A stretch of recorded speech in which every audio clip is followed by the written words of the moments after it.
Hello students, today we are discussing about center of mass for distributed point mass. Okay, so that is the topic, center of mass for distributed point masses. Okay, this is one of the important concept. Okay children, because the formula for center of mass is derived from this concept. Okay, so listen and watch carefully students. Let's start our class. Here first we can see the theory part of this concept. Okay, theory part of this one. See the theory. A point mass is a hypothetical point particle which has non-zero mass and no size or shape. Okay, so நம்ம consider பண்ணக்கூடிய point மாஸ்ங்கிறது எப்படி இருக்குது? It's a hypothetical point. Okay, it's has non-zero mass and no size and shape. Okay children, so நம்ம consider பண்ணக்கூடிய அந்த point particle இருக்கிறது எப்படி இருக்குது? நான்-ஜீரோ மாஸ். ஓகே, ஜீரோ கிடையாது. அதே நேரத்தில் இந்த பாயிண்ட்க்கு என்ன சொல்கிறாங்க? அங்கே இருக்கக்கூடிய அந்த மாஸ்க்கு no size or shape. Okay, here to find the centre of mass for collection of N point masses. Okay, so என்ன சொல்கிறாங்க? To find the centre of mass for collection of N point masses. எவ்வளோ point masses எடுத்துக்கிறாங்க? n number of point masses இருக்கிற மாதிரி நம்ம consider பண்ணுறோம். So அதனுடைய centre of mass என்ன அப்படின்னு பார்த்தீங்கன்னா, that point masses say m1 m2 and m3 and so on up to mn. எவ்வளவு m மாசஸ் இருக்கிற மாதிரி நம்ம கன்சிடர் பண்ணுறோம் point masses up to mn. we have first choose an origin. First நம்ம எதை சூஸ் பண்ணுறீங்க? ஆரிஜின் என்ன அப்படிங்கிறத பார்க்குறோம். ஓகே, ஸோ ஃபஸ்ட் என்ன சொல்கிறாங்க? பாயிண்ட் மாஸ்ங்கிறது என்ன? It's a hypothetical point particle. Okay, so இதுக்கு என்ன இருக்காதுங்கிறாங்க? Non-zero mass. அதே மாதிரி என்ன இல்லை? No size and shape. No size or shape கிடையாது. ஓகே, ஸோ ஃபஸ்ட்டு இதை பாயிண்ட் மாசஸ் எவ்வளோ, என்ன மாதிரி, எப்படி நம்ம சென்டர் ஆஃப் மாஸ் கண்டுபிடிக்கிறதுக்கு என்ன செய்கிறோம்? Collection of N number of point masses இருக்கிறதா இமேஜின் பண்ணுறோம். அந்த ஈச் ஒன் பாயிண்ட் மாசஸ் என்ன சொல்கிறோம்? m1 m2 and m3 and so on mn வரைக்கும் இருக்குது. Okay, here you first choose an origin and appropriate coordinate system. Okay, so first நம்ம என்ன இங்கே பார்க்குறோம்? What is the title?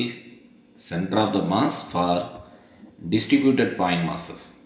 Okay, so ஒரு சிஸ்டம்குள்ளே டிஸ்ட்ரிபியூட் ஆகிருக்கக்கூடிய பாயிண்ட் மாஸுடைய சென்டர் ஆஃப் மாஸ் என்ன அப்படிங்கிறத பார்க்குறோம்.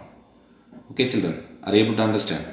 ஸோ அதுக்கு என்ன சொல்கிறாங்க? ஃபஸ்ட்டு இந்த பாயிண்ட் மாஸ், இப்போ நம்ம ஃபார் எக்ஸாம்பிள் இந்த m1ங்கிற ஒரே ஒரு மாஸை கன்சிடர் பண்ணும்பொழுது it's a hypothetical point particle. இது என்ன சொல்கிறாங்க? Which has non-zero mass. இது என்ன சொல்கிறோம்? நான்-ஜீரோ, ஜீரோ கிடையாது.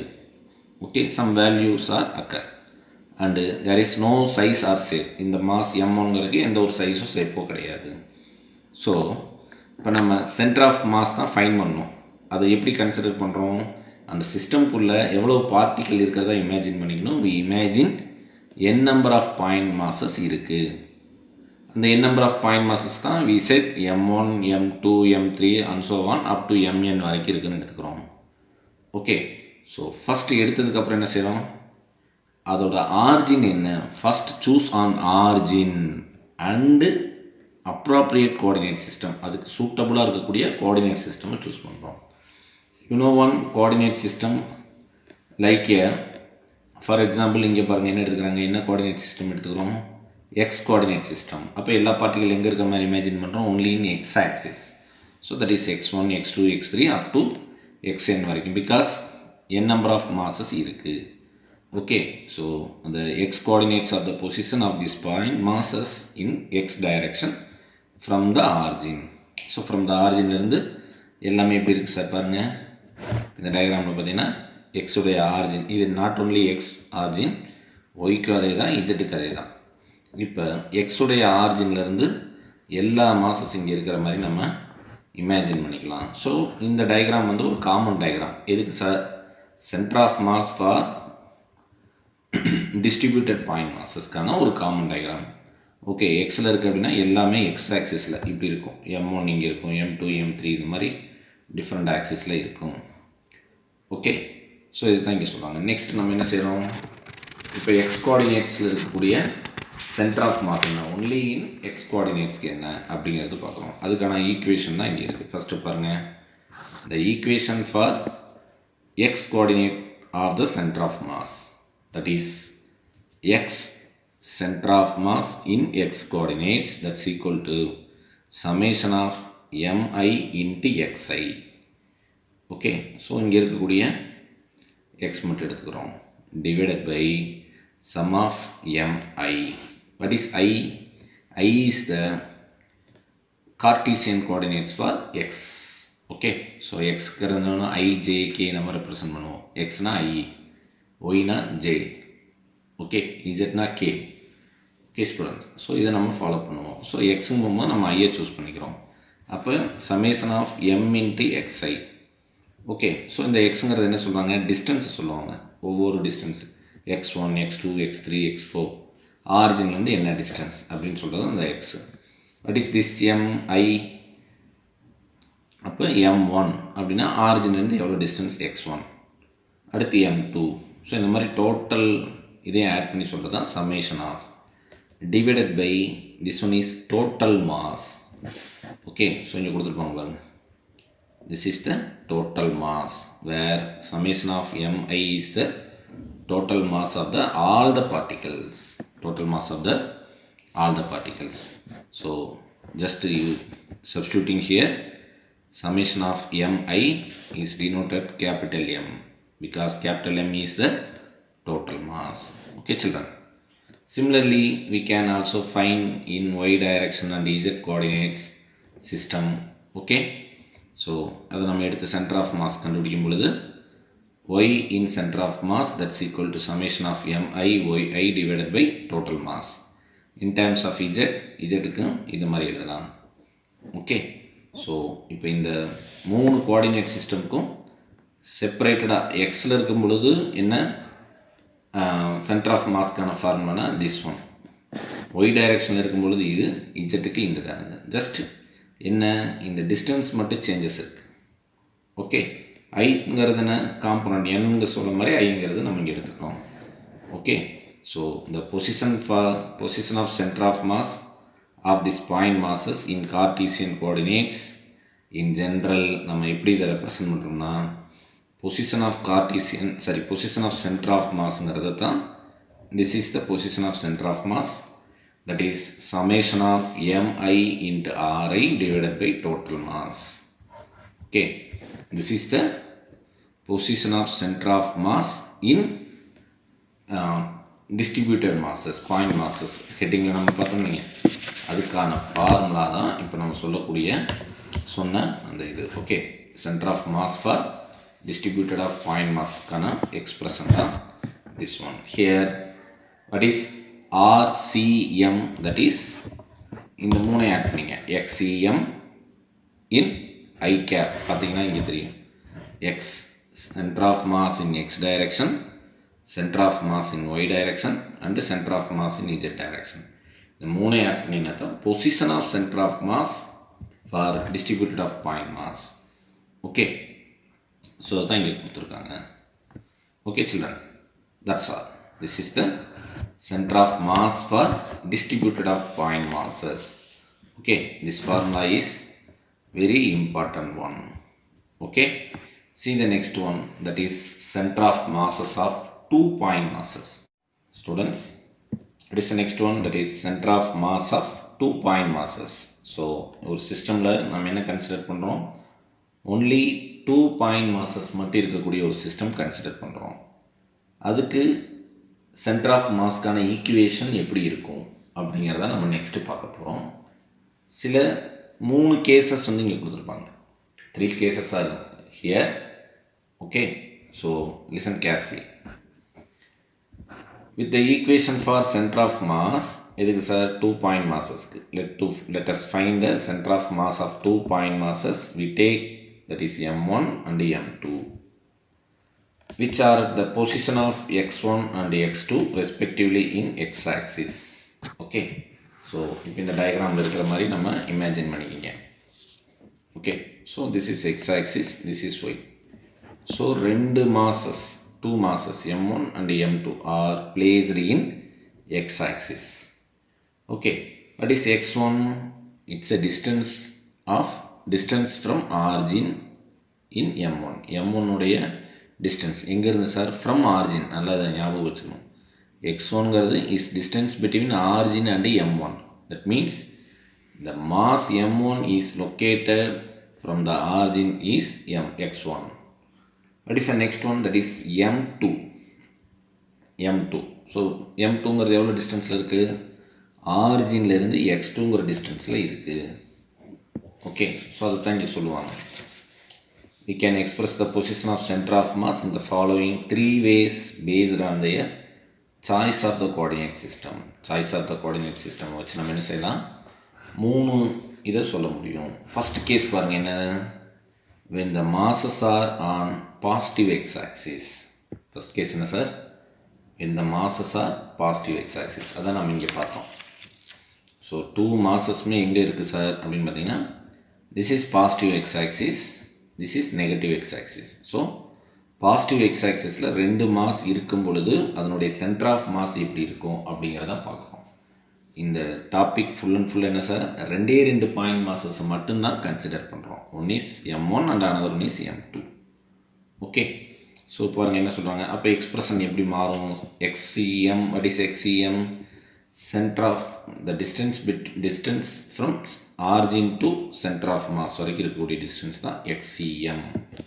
ஓகே, ஸோ இப்போ நமக்கு தெரிஞ்ச அந்த எக்ஸ்பிரஷனை வச்சு xcmக்கான what is that? center of mass in x டைரக்ஷனுக்கான எக்ஸ்பிரஷன் தெரியும். That is summation of mixi. Okay, so அப்போ mixiங்கிறது இங்கே ரெண்டு மாஸ் தான் எடுத்துக்கிறோம். அப்போ m1 x1 plus m2 x2 அதான் இங்கே கொடுத்துருப்பாங்க பாருங்கள். That is m1 x1 plus m2 x2 divided by total mass here. How many masses are there? Two masses, 2 point masses system. So m1 plus m2. This is the formula for masses are on positive x-axis. Positive x-axisல இருக்கக்கூடிய ரெண்டு மாசஸ்க்கு இருக்கக்கூடிய centre of மாஸ்க்கான expression. Okay children, next one, when the origin coincide with any one of the masses. So ஒரு mass எங்கே place ஆகிருக்கணும்?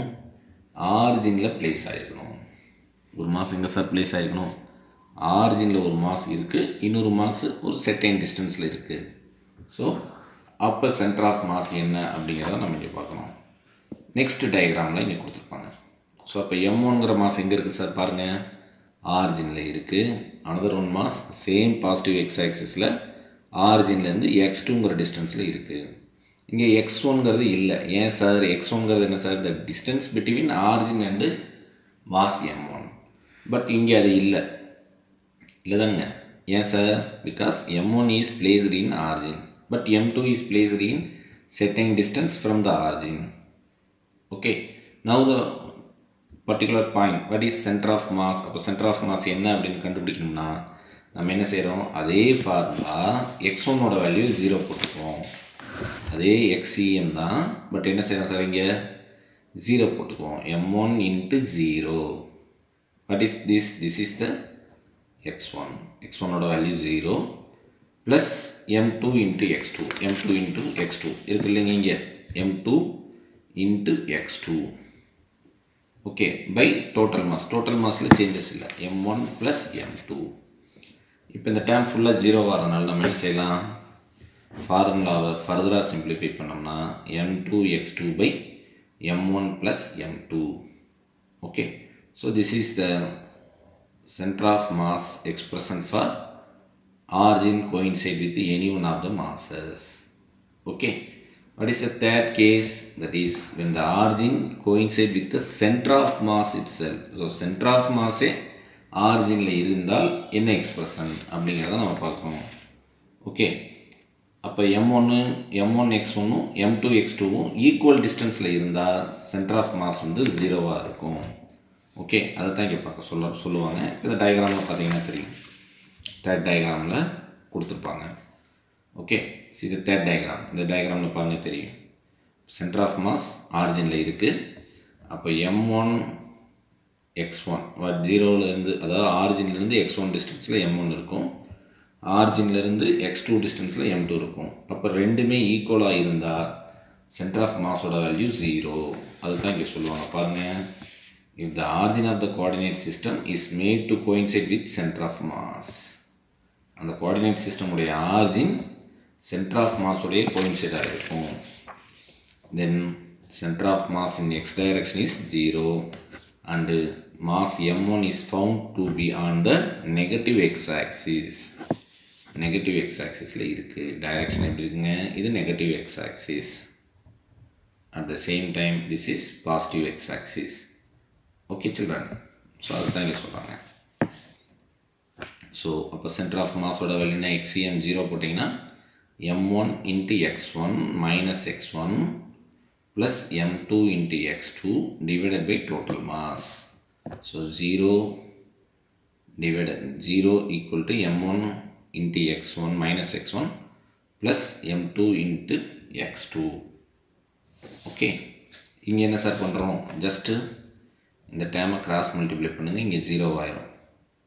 Okay, 0 into anything 0 தான். அப்போ இந்த டேம் கேன்சல் ஆயிரும்.